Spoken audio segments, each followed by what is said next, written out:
यहाँ को बताएं कि नॉर्थ कराची और धाबेजी पंपिंग स्टेशन पर 4 रोज से बिजली का ब्रेकडाउन जारी है। ब्रेकडाउन के बायस शहर के मुख्तलिफ इलाकों में पानी की फराहमी मुतासिर है। मजीद जानेंगे डॉन न्यूज के नुमाइंदे सैयद वसीम से। सैयद वसीम, क्या तफसीलात बताएंगे इस हवाले से?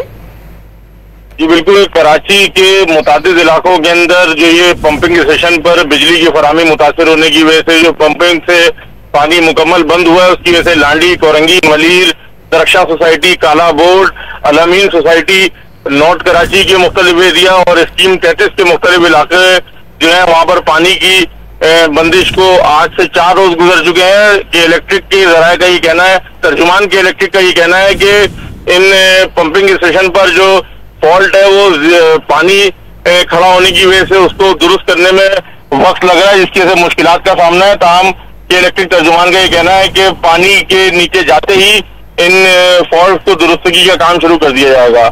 बहुत शुक्रिया आपका वसीम, तफसीलात से आगाह करने के लिए।